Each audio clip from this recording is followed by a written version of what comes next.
जय जगन्नाथ। आटिट्यूड आटिट्यूड होछि गोटे व्यक्तिर चालीचलन गतिविधि हावभाव ये सबू को नहीं आटिट्यूड डिफाइन हुए।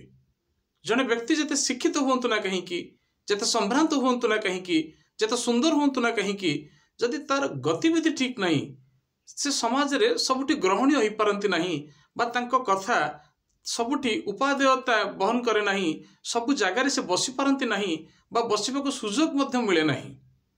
ताले आटिट्यूड जमती गोटे व्यक्तिर सेमती गोटे जातिर गोटे देशर एवं गोटे दर्शनर मध्य।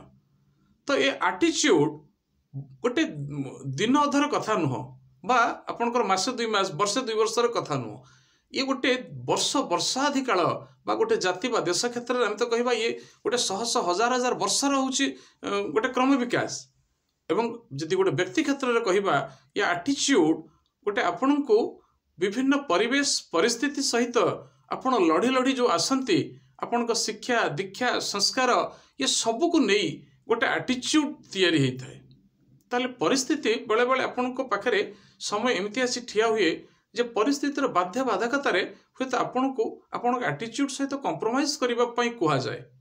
किंतु से क्षेत्र में मोर आपण को प्रति उपदेश रहिबो जे ना आटिट्यूड सहित आपण कंप्रोमाइज करंतु नहीं, कारण से आटिट्यूड ही होउछि आपणकर गोटे एसेट्स बा आपणकर सबुठु बड़ दिग जे आपण को दिने गोटे मुकाम रे नेकी पहुंचाई दबो। से भली गोटे छोटिया कथा होउछि 3 इडियट्स फिल्म रे सरमन जोशी गोटे इंटरव्यू देखिथिबे आपण माने।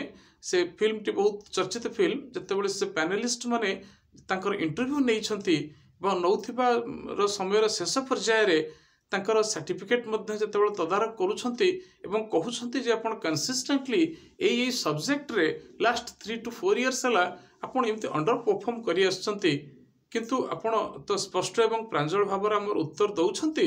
आमे हुए तो आपण को कंसीडर करि पारू, किंतु आपण को ए प्रकार एटीट्यूड रखिले आमे पारिबु नहीं।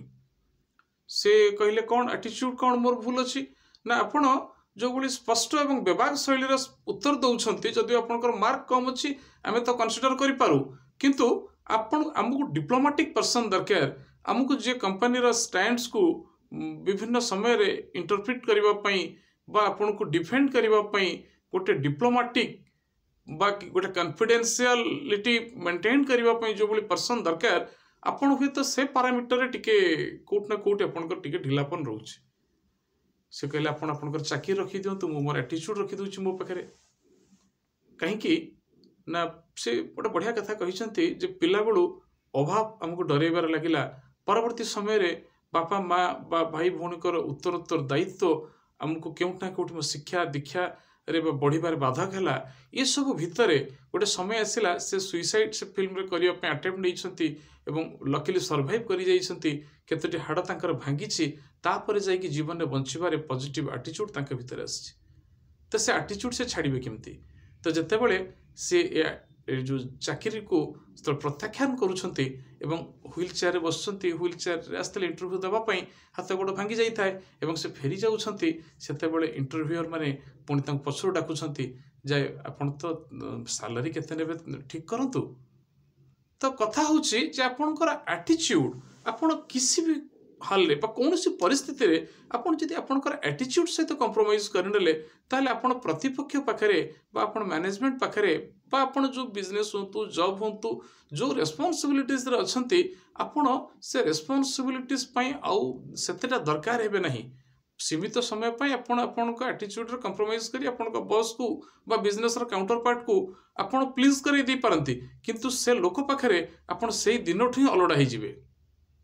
गोटे छोटिया आउ गोटे बढ़िया कथा नेताजी सुभाष चंद्र बोस कर एटीट्यूड उपरे 1920 मसीह से आईसीएस एग्जाम ना विदित थिला प्रख्यात थिला। तो आईसीएस एग्जाम 1920 मसीह नेता सुभाष चंद्र बोस सफलतार सहित उत्तीर्ण होइथिले किंतु से जॉइन करि नथिले। से इंटरव्यू रे गोटे प्रश्न थिला जे इंग्रजी रो हिंदी रो अनुवाद करो कि इंडियंस आर कावर्ड्स।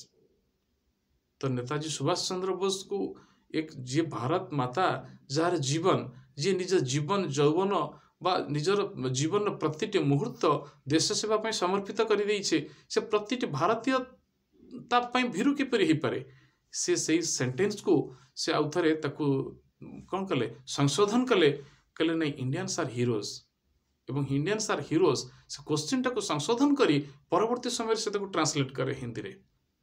तो जितेबले एग्जामिनर माने बा जितेबले इंटरव्यूअर माने ताको देखिले एवं पचारले कि आपण तो प्रश्न थिला जे इंडियंस आर कावर्ड्स आपण केमती इंडियंस आर हीरोज रो ट्रांसलेशन करिसंती हिंदी रे। से कहले Indians are never cowards Indians are heroes. भारतीय माने सब बेले हीरो थिले हीरो अछंती एवं हीरो रहिबे। एई जो हीरोइक एटीट्यूड नेताजी सुभाष चंद्र बोस कर ये आज पूरा भारतीय जनमानस रे पूरा विश्व दरबार रे सुभाष चंद्र बोस कर तांकर नामर महत्व को तांकर गारिमा को तांकर वैभव को चिरकाल पय अमर कर रखिथिबो।